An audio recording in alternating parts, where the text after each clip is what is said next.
Hello traders and investors, this is Bulldozer Investing. Today is January 11th, 2021.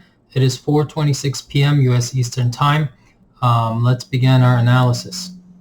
I like to first go ahead and review VIX.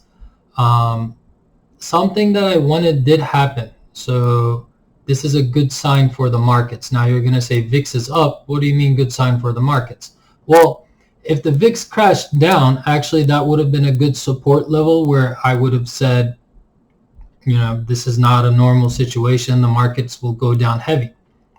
Now, if we looked at SPY, I'm going to get to it in a second. It was a low volume day till the end where I saw good buying volume, which indicates pretty good. Right now, VIX is basically getting a support on the hourly on 100-day moving average, and its current resistance is about 25. So let's look at the VIX daily. Zoom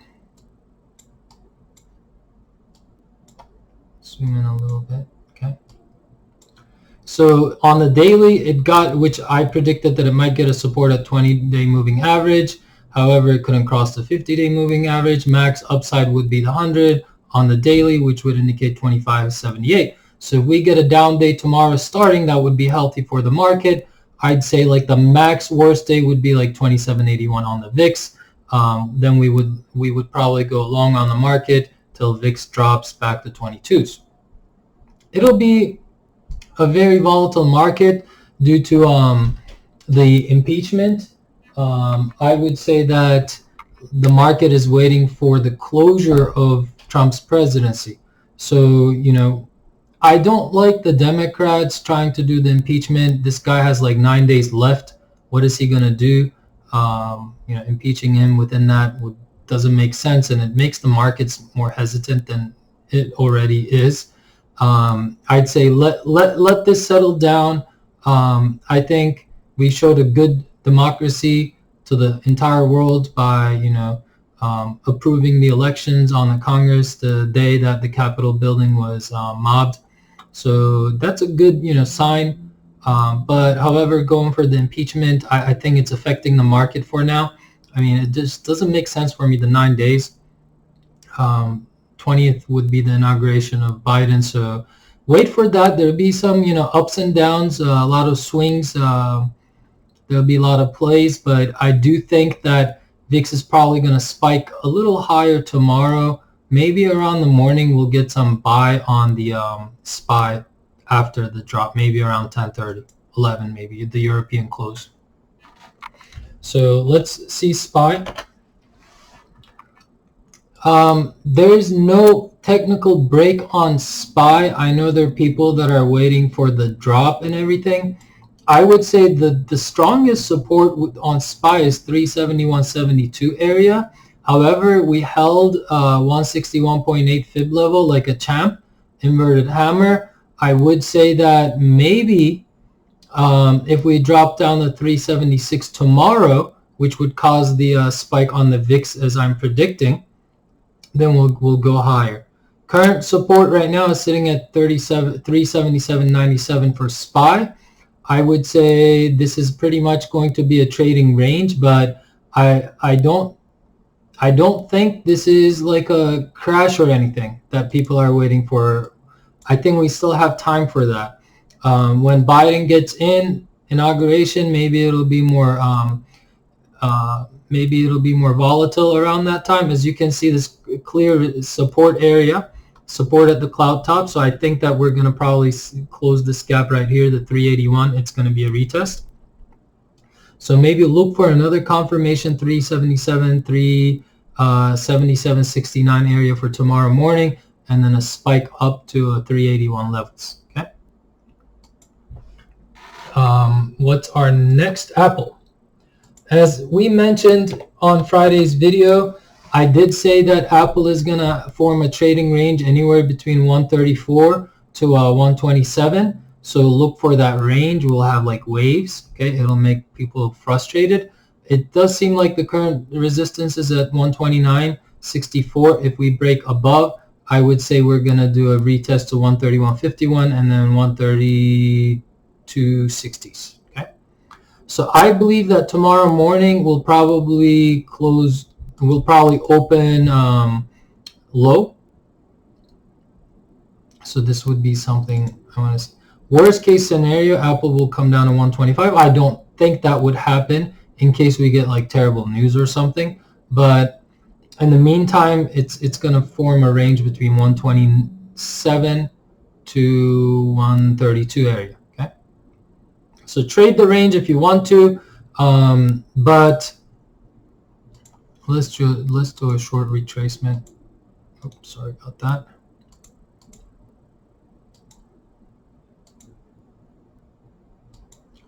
So we consider today's low and a bounce back. I would say I predicted right, 132 to 132.6. So around that area would be a comeback for Apple. Okay. So this yellow box would be our top, and the bottom would be the fib for 127.59. Okay. Expect no rise or huge drops until the earnings on Apple. So I'm just declaring a range between 133 and 127 till then.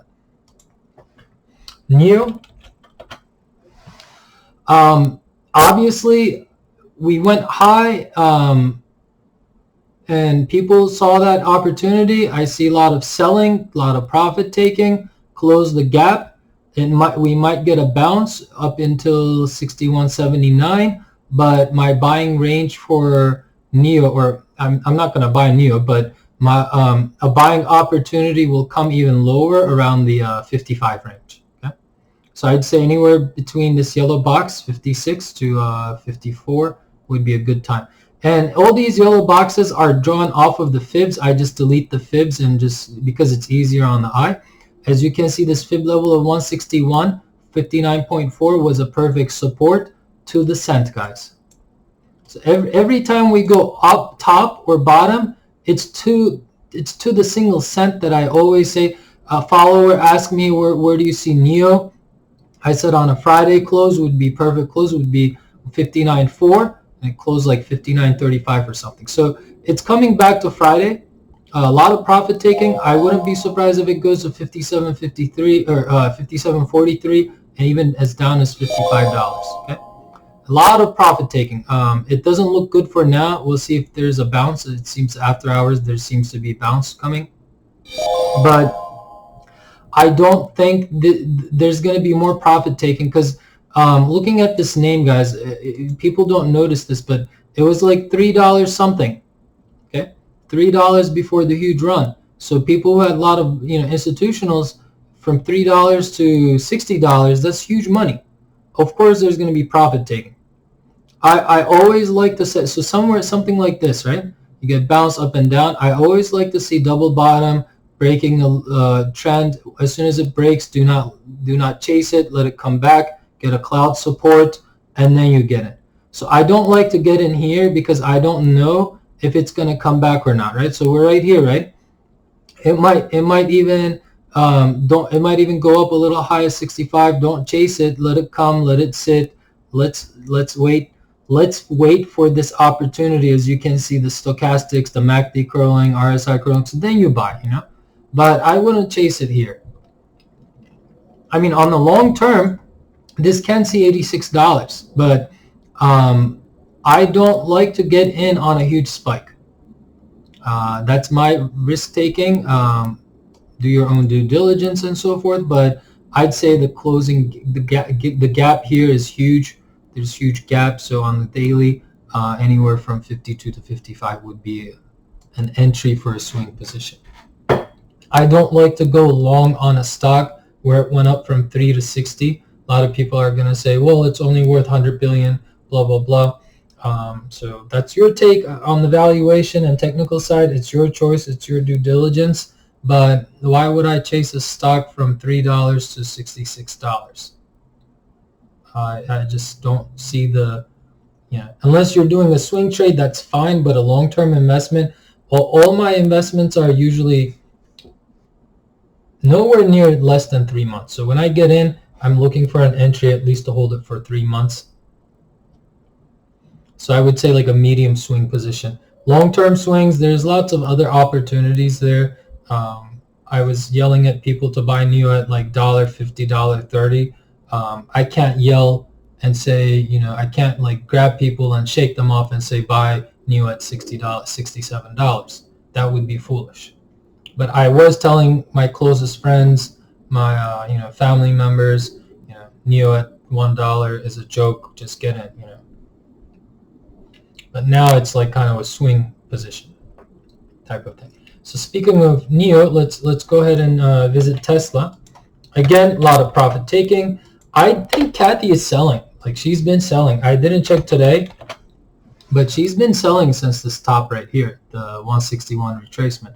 And I respect that. She did say that before this pre-split, she did say she's expecting Tesla to go to 4,000 when people were laughing. So I think that's where she's taking the profits.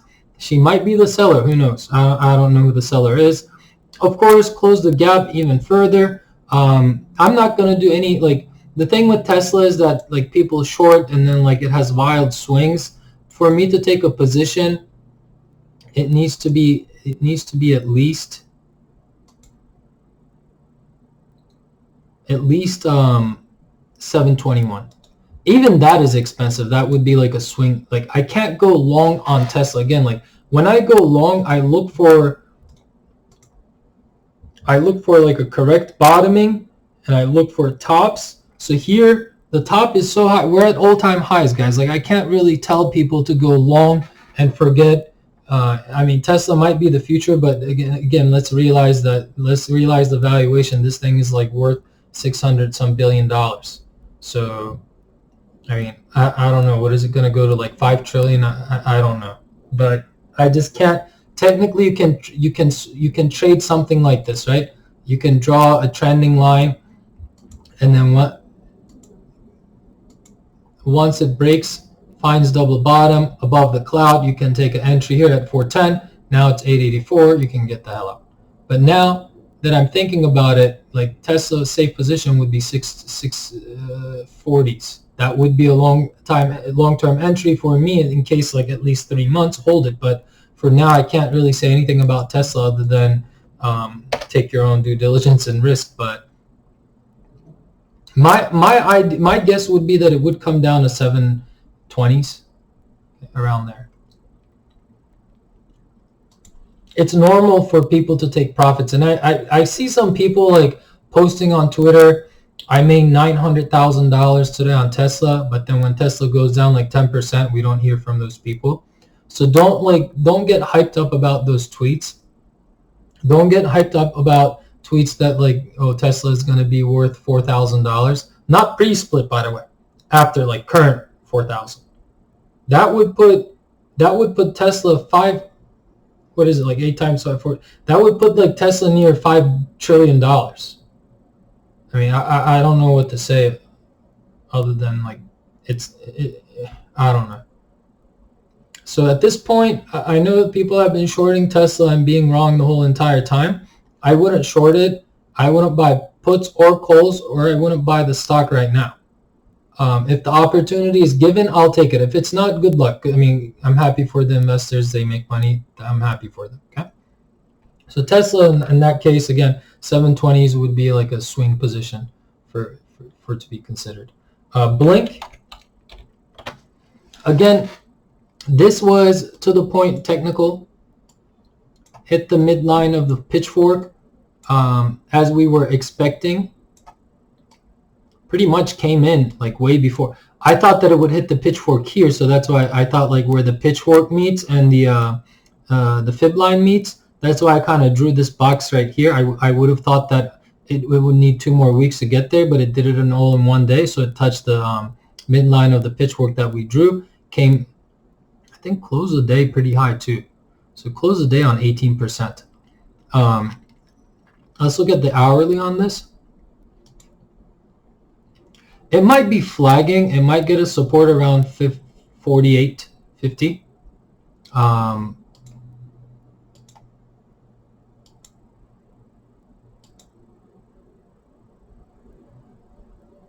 So yeah, I would look for an entry on the 44.63 area to swing up to 57. Okay. That's the hourly. Now let's look at the daily and the weekly for the long term. I know we looked at the daily, but we did say 56.33 and it hit there, right? Came back. Now it hit the pitchfork, came back. Now the bottom of this channel is very important. If it loses, then like it'll probably get a support at the cloud top, which is 41, 42. That's a good entry point.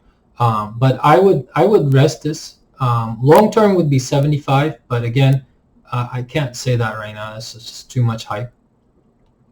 I don't like stocks moving too fast. That being said, on the weekly, all we see is buy. Okay, buy. A lot of buy volumes, a lot of green candles. So this whole move up is just like institutional buys. So something tells me that even if this comes back to like 37, it would be pretty cool if it did.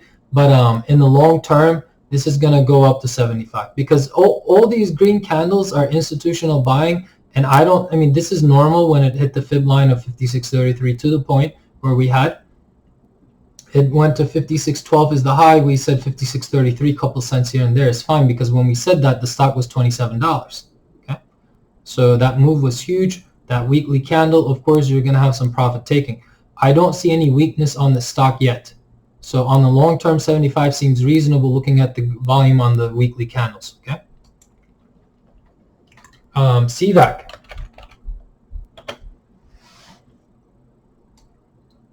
This is the weekly, so let's go ahead and look at the daily first. It's holding the 20-day moving average trend line, which is pretty good, healthy. If it does fill the gap around 93, that's also normal. If it breaks this pitchfork, then we might see further downfall, but I believe that this stock will be 132 to 144, 145 range. Okay. Again, this is a newly IPO name, so but the internals, the MACD, stochastics, RSI is kind of slowed down, but the MACD and the stochastics does tell me that there will be some type of move on this to the upside. Okay. Uber, as expected, we did say we did predict the retracement to the cent when this thing was 56.25, and I said technicals are telling me that it will either hit 53 to 54, which is a huge downside. It doesn't make sense for me. I don't even know if it could come, and it did. So the technicals are always right on this term. It is holding a nice base on the 53.30s. If it does drop there, it would be a good entry, and to the upside, it's $60. Let's look at Excel.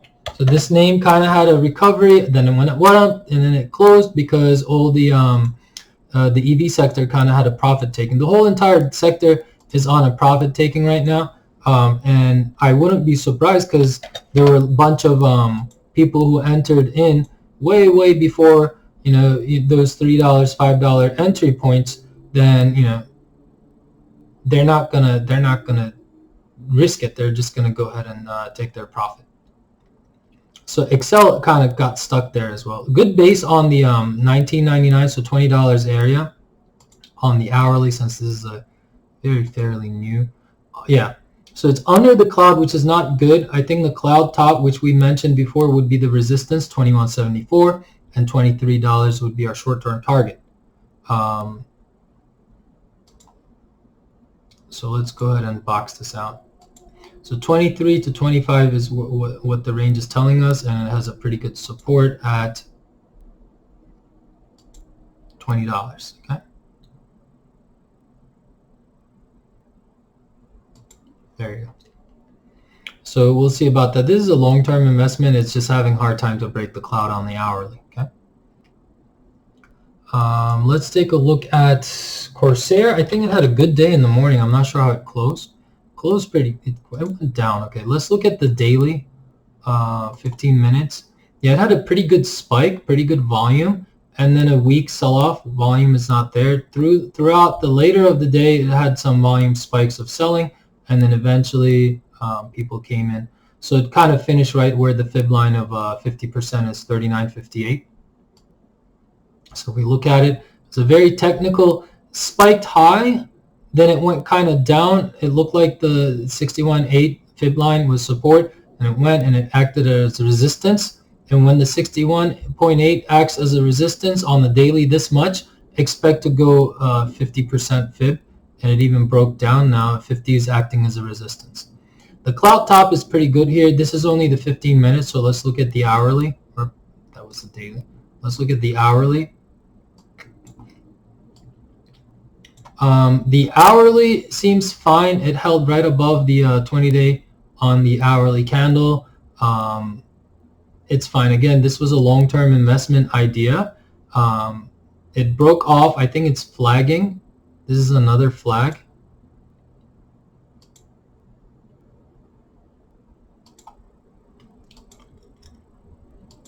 Okay, we can delete this.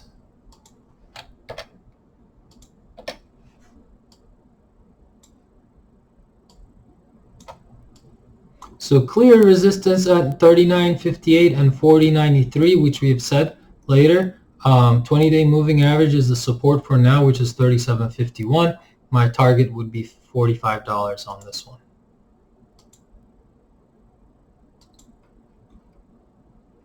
I think these chip sectors all ran up because of the NVIDIA and NIO news, and then came down after NIO kind of got profit taking. So that's expected. So Corsair kind of falls in that category as well.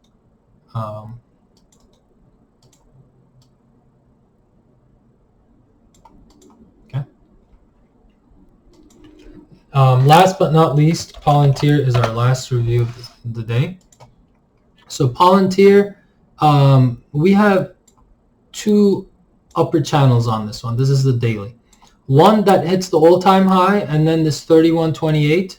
And then it keeps going down. It kind of broke upwards and then went down to get a support at the bottom of the channel. So now it hit the top of the top channel, which is I draw another channel, so it's hitting the previous tops of this breakout, false breakout. Okay. Now it was a clear rejection, and this 20-day moving average is acting as a resistance. I think it probably finished the day very close to it, maybe not on top, right on top of it. This is healthy. If you look at the hourly, I like the buy volumes in the beginning of the day, which was very good. These two huge volume bars right here, even and the 100-day moving average was a very solid, and it meets the top of the cloud as well. Huge support. Break all the averages on the hourly, even went above, retested the previous Friday session highs, which also broke a little above, and then it kind of, I think it's flagging. That's what it's doing. And then after that, the 20-day moving average with a hammer. So there was a nice support right on that 20-day moving average. You couldn't even get there, and then a hammer. I think this is going to go eventually to 27.66, and we'll see what happens from there. Now, on the longer side of things, I am, again, this is my long-term investment, as I've been mentioning. I have about 1,600 shares on the Journey account. I said first target is 27 to 28. So kind of what Corsair did, it broke above the 50% fib line and went to 61.8, kind of went down again. So I think that's what we'll probably do. We'll go to 28.88, kind of take a sell-off flag, and then move higher, next leg up 32, and then 40. My long term is basically I'm going to hit this $61 by end of year. That's what I'm thinking. Don't look at the date ranges. The reason I'm putting these boxes is because I can't like expand my chart one year out and then put a box. I'm just putting the boxes for me to remind myself where I'm expecting. So these are the levels. You can take 20% off, 20% off. So you can take like quarter of your profits off till the $60. That's what my plan is. However, that's very long time, and I don't even want to think about it right now. Let's look at the weekly. Again, the weekly looks really healthy, guys. Even though a lot of people panicked, and I said don't worry about it because the huge institutional buys, end of market on close orders, millions of dollars went in. So I knew that even that week finished the green candle, but this was a huge body candle, and a lot of people freaked out. And then the beginning of that next week, we dropped down to 22.50, and people were like, all right, I'm getting out. That's when you get in. I believe that this is due for a breakout. A lot of people are scared right now to get in. I'm not scared at all because I like the technology, I like what they're doing, and the Democrats, I think they're trying to build this, you know, I don't want to get too political, but I think eventually what's going to happen is that they're going to go well with the Democrats. They're going to get a lot of contracts with Democrats, and I believe that this will probably head up to $40 in a couple months. Okay, and a lot of my followers are used to the market as being like 15%, 20% in weeks. That's not how the market works, guys. Usually we were happy when we get a 20%, 30% gain on a yearly. Now people, when you tell people that this will go to $40 when 6 months, they're like, oh, I can't wait that long, Well, then you do day trading or whatever, right? I'm not, so my whole video recording and why I started this channel is because I want to teach people accumulating and winning slowly, and in the long run, you win big. Okay. There's going to be missed opportunities like NIO or something. Like let's say you're hooked onto Palantir, and let's say Palantir was 10 and NIO was $1 at the same time. So if you were to get in NIO $1 to 60, and then like you got in at Palantir $10 to 33. I know this is not the same time range, but I'm just trying to give like an example. Like you have like 2-3 stocks you're watching, and you just choose one, but the other one moves faster. So this is what happens. Okay, I had Plug, and I had now it's owned by a private company, but what was the name of the ticker? How did I forget that? There was another medical company that I invested. So I went in both, and then I'm like, I'm getting in Plug, and then the other one moves. I get in that because it's moving, and then it drops, but then Plug moves up. So it was very frustrating. And I learned the hard way by losing money and not making money out of either of them, because I kept going back and forth between stocks. You just pick one and you stick with it. Okay? Eventually what happened, that medical company that I had interest to, it went from $3.50 within 2 years. It went up to like $25. Plug went from $1.20, I think that's where the range where I was trading at 2013. It went up to $4, then came down to $2.50, and then from $2.50 it went up to like $11.57, and then Andrew left, did a report, and that thing went down to like $4.50 in a day. So just giving you an example of like you're looking at too many things, you're concentrating on too many things. If you're a long-term swing trader, I just say like pick one, or it's just split and don't look at it and be patient. It's very tempting to sell a stock when you're at a loss and you're like, screw this, I'll just go in somewhere else. But if you look at the percentage of traders that do that, only maybe 10 or 20% wins, because they know exactly what they're doing. The rest of the traders are probably just retail traders thinking that if they go to another stock, like say that they went into NIO today in the morning and they got bored out of Palantir, and then NIO dropped at the end of the day, and then Palantir picked up. That sort of a thing. So just be careful. Enter with a plan, invest with a plan, and get out with a plan. Okay, so that's what I got. That's what I had to say for closure. Happy trading, guys. Keep it safe, be reasonable, and do your own due diligence. All our videos are educational purposes only, and do your own risk analysis before investing. Don't forget to subscribe and give us a like. See you tomorrow.